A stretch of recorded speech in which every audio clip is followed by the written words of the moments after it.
Halo semuanya, perkenalkan nama saya Martin Dida dari kelas C123 Prodi Manajemen dengan NPM 1013021. Di sini saya akan mereview sebuah film yang berjudul Filosofi Kopi.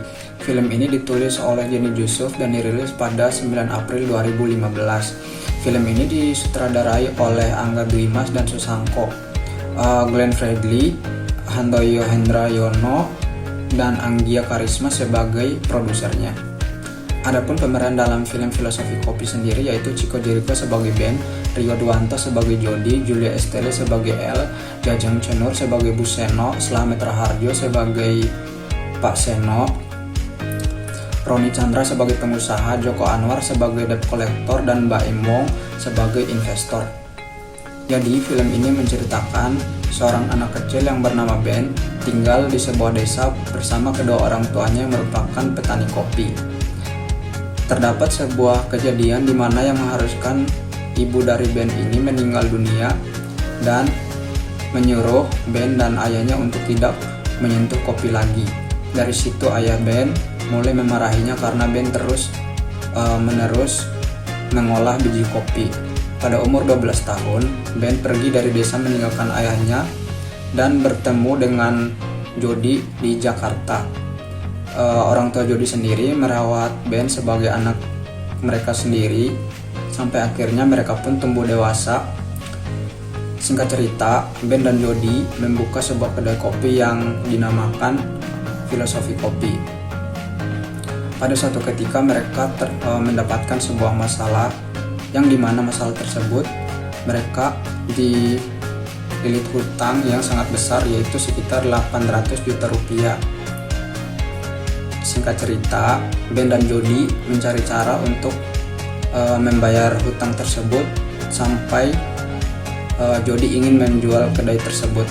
Namun Ben tidak setuju dengan rencana Jody.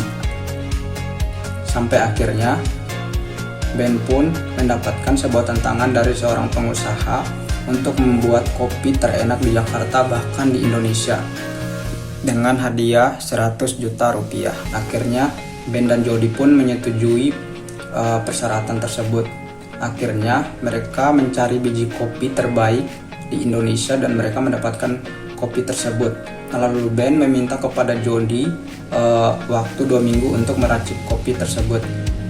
Hingga akhirnya kopi tersebut pun berhasil diracik oleh Ben yang dinamakan Ben Perfecto. Nah, pada suatu ketika El datang ke kedai kopi tersebut. Lalu El mencobai kopi Ben Perfecto tersebut. Lalu El mengatakan bahwa kopi Ben Perfecto bukanlah kopi terbaik yang pernah ia minum. Lalu Ben bertanya kepada El, apakah kopi terenak yang pernah El minum?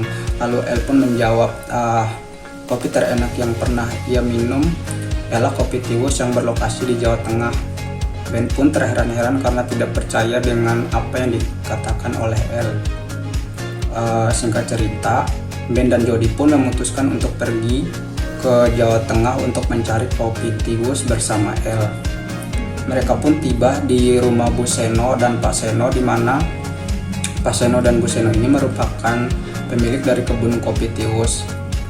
Karena Ben tidak percaya dengan apa yang dikatakan El bahwa kopi Tiwus adalah kopi terenak, Ben pun meminta kepada Pak Seno untuk diajari cara membuat kopi terenak.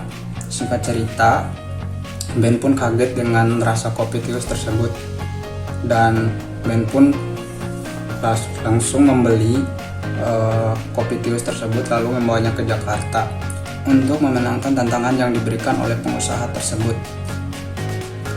Lalu Ben pun meminta kepada pengusaha tersebut jika ia menang maka ia harus mendapatkan uang sebesar 1 miliar rupiah.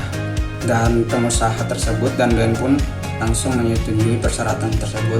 Singkat cerita, Ben pun membuat kopi terenak tersebut yang terbuat dari biji kopi Tiwus dan memenangkan tantangan yang diberikan oleh pengusaha tersebut.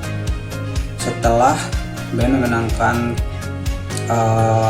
tantangan tersebut, Ben dan Jody pun langsung melunasi hutang yang dimiliki oleh mereka berdua di masa lalu. Setelah memenangkan tantangan tersebut, Ben pun memutuskan untuk tidak meracik kopi lagi dan kembali ke desa bersama ayahnya. Namun Jody tidak menyerah dan terus mengajak Ben kembali ke kota untuk meracik kopi. Tidak lama kemudian Ben pun setuju untuk kembali ke kota dan membuka kedai kopi tersebut. Namun mereka tidak menjual kopi di satu tempat lagi, melainkan menggunakan mobil dan menjualnya berkeliling Indonesia. Akhirnya film ini pun berakhir.